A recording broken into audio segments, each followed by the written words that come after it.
Welcome to another episode of Roll Up a Poet. So get your blunts rolled and your drink poured. Alright, so for this one, right, I want to speak on two, two, two-faced friends.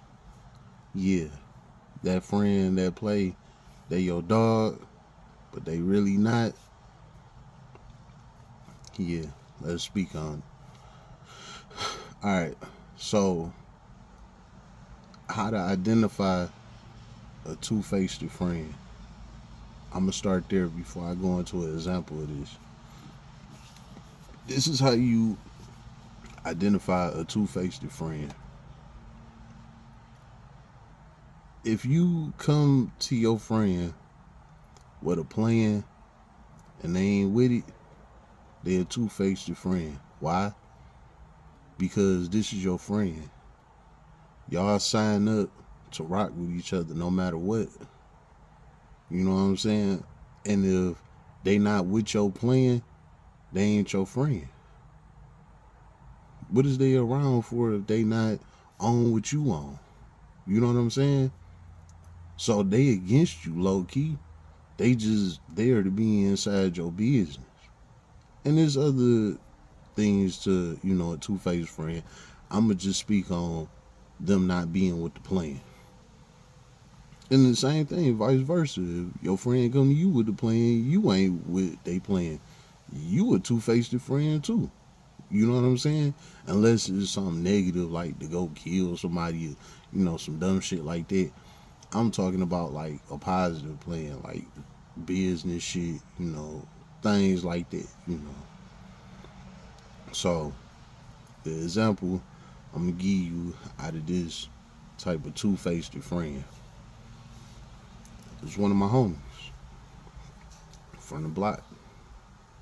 I got pictures with him and everything. We was young niggas, you know what I'm saying? We did all type of shit, like for real. We put in work. We done got women together. We done fucked the hoes. We did all that. You know what I'm saying? We did the partying, the clubbing. We did all of that shit. You know what I'm saying? Times when we ain't had nothing. And we would scramble a blunt and smoke that and try and come up with something like my dog, you feel me? Like we was on all that. So times was hard as hell. It was hard. And it was like he didn't have a plan or nothing, to figure out how the fuck we gonna get out this hole. So I started coming up with plans. I'm like, man, look, all right, let's try this. Let's try that. Everything that I'm coming with, he's shooting it down left and right. But he all with the linking up, smoking, drinking, go fuck with the hoes, go to the parties, go to the clubs. He with all that shit. But every time I came at him with a positive play for us to come up, take a chance, take a risk. Hey, we got to do something because what we doing ain't doing it. You know what I'm saying? Everything I came at him with, he shot it down left and right. And everything I came with was legit and honest. It wasn't no setup, backdoor shit, so get us into jail, none of that. It was always legit. He just was never with none of my plans. But be on my line every day. Let's go do this. Let's go do that. Ooh, ooh, ooh. He was always with all the partying and all of that bullshit, but was never with no real play. So I'm just watching. I'm observing. All right. So the long story on this. Uh, like I said, the times was hard. He wasn't with shit, so I had to do something, and I ended up committing the crime. You know what I'm saying? They got me sent to jail for 90 days, which I shouldn't have did, but I had to do something. You know what I'm saying? So I did something. They sent me to jail for 90 days, right? So all right, he got 90 days to come up with a play, anything. Like he know I'm in jail. You know what I'm saying? He was around me when this shit was going on, everything. So he knew what I was in jail for, all that shit. So I get out and I had a little car. I had got off Craigslist and I was riding and he called me. He like, bro, I gotta talk to you about something. Woo, woo, woo. I'm like, what's up? He like, man, I need you to pull up. Like, he like, I can't talk about this over the phone. I'm like, all right, bet. I was already around his way anyway. I was like 5, 6 minutes away from him. So I pulled up. He come out. We get to smoking and talking and all that shit. So I'm like, yeah, what's the play? What's going on? He like, look, man, uh, I got the drop on this dispensary. I'm like, dispensary, what you mean? He like, man, we just about to go in there and rob their ass. I'm like, nigga, what? He like, yeah, man, we just gonna rob them, bro. He like, man, look, I know how they whole operation work. I know the ins and outs to this shit. Them niggas don't got no guns. They some bitches. Woo woo. He like, man, we just gonna run up in there and just take that shit and get up out of there.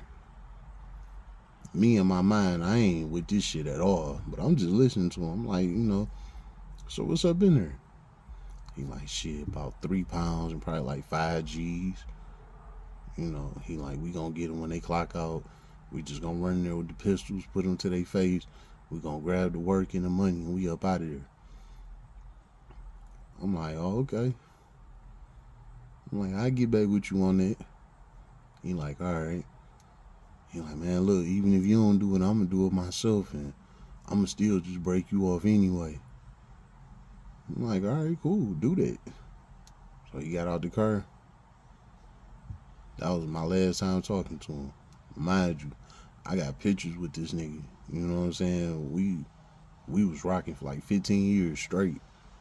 And he hit me with that one bold ass play and I cut him off that same moment. And that go back to what I was saying about a two-faced friend, because he smiled and laughed in my face all day, every day. But real life, he wanted to see me down and out. You know what I'm saying?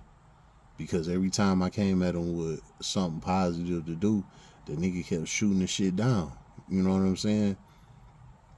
But then he turned around and come at me with this robbing of the dispensary. What make you think that's gonna be a success? Like, is you crazy? You talking about robbing a damn building? We don't know what the fuck is in that building. It could be a damn trap in that building. You know what I'm saying? Like, what are you talking about? And even if the niggas is some hoes or whatever, it don't take nothing to pull the trigger, my nigga. What are you talking about? You know how many niggas smoke niggas every day that's complete bitches? So you either trying to get me shot or sent back to prison. Then there's cameras everywhere. So even if we do get away with the shit, we on camera. You know what I'm saying? Like, everything he was on was just backwards as hell. When I came at him with all of this positive shit we could do, and he shot everything down. And here it is, I went and did 90 days in jail, thinking when I come out, my man's gonna have a good play for me. And this nigga came with some robbing the dispensary type shit. He wanted me to be down and out with him. He wanted us both to go down at the same time after I just got out of jail. Like I want to go back to that motherfucker or something. You know what I'm saying? So I had to cut him off. And I ain't gonna lie to you, when I cut him off, my life got so much better. It's crazy. I was kind of sad that I had to cut him off because that was my homie. But I promise you, as soon as I did, my whole life got better, man. And this is to all my young homies out there that's rolling with the crew and all that. I feel you because I did the same shit.